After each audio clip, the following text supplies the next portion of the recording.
ওম শান্তি। 8/4/2024 প্রাত মুরলি, বাপদাদা, মধুবন। বাবা আজকে বললেন, মিষ্টি বাচ্চারা, এই চোখ দিয়ে যা কিছু দেখছো সে সব শেষ হয়ে যাবে। তাই এ সবের প্রতি অসীমের মানে বেহাদের বৈরাগ্য প্রয়োজন। বাবা তোমাদের জন্য নতুন দুনিয়া বানাচ্ছেন। আজকের প্রশ্ন হলো, বাচ্চারা, তোমাদের সাইলেন্সে কোন রহস্যটি সমাহিত আছে? বাবা উত্তর দিলেন, যখন তোমরা সাইলেন্সে বসো তখন শান্তি ধামকে স্মরণ করো। তোমরা জানো, সাইলেন্স অর্থাৎ জীবিত অবস্থায় মৃত হওয়া। এখানে বাবা তোমাদের সদগুরু রূপে সাইলেন্সে থাকা শেখাচ্ছেন। তোমরা সাইলেন্সে থেকে বিকর্মগুলি দগ্ধ করো। তোমাদের এই জ্ঞান আছে যে এখন ঘরে মানে পরম ধামে ফিরতে হবে।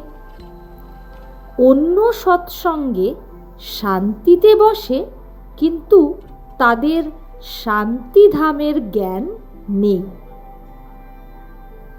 ওম শান্তি। ধারণার জন্য মুখ্য সার। প্রথম, সর্বদা স্মৃতিতে যেন থাকে যে আমরা হলাম ব্রহ্মা মুখবংশী ব্রাহ্মণ। আমাদের কুল হল সর্বোচ্চ। আমাদের পবিত্র হতে হবে এবং পবিত্র করতে হবে। পতিত পাবন বাবার সহযোগী হতে হবে। দ্বিতীয়, স্মরণে কখনো গাফিলতি করবে না। দেহ অভিমানের জন্যই মায়া স্মরণে বিঘ্ন সৃষ্টি করে।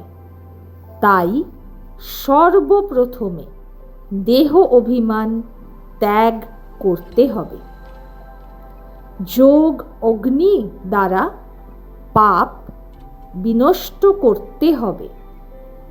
আজকের মধুর বরদান হল, সাধনগুলির প্রবৃত্তিতে থেকে কমল ফুলের সমান পৃথক আর প্রিয় থাকা অসীম জগতের বৈরাগী ভব। সাধন প্রাপ্ত হয়েছে তো সেগুলিকে খুব ভালোভাবে অবশ্যই ইউজ করো। এই সাধন হলোই তোমাদের জন্য। কিন্তু সাধনাকে মার্জ করো না, সম্পূর্ণ ব্যালেন্স রাখো। সাধনকে ব্যবহার করা কোনো খারাপ জিনিস নয়। সাধন তো হলো তোমাদের কর্মযোগের ফল। কিন্তু সাধনগুলির প্রবৃত্তিতে থেকে কমল ফুলের সমান পৃথক আর বাবার প্রিয় হও। ইউজ করার সময় সেগুলির দ্বারা প্রভাবিত হয়েও না। সাধনের জন্য বৈরাগ্য বৃত্তি যেন মার্জ না হয়ে যায়।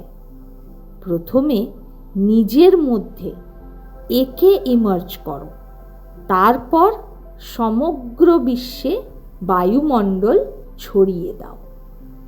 আজকের মিষ্টি স্লোগান হল, উদ্বিগ্ন মানে পরেশান হওয়ার পরিবর্তে নিজেকে আত্মিক ঠিক মর্যাদায় মানে শানে স্থিত করে দেওয়াই হলো সব থেকে ভালো সেবা।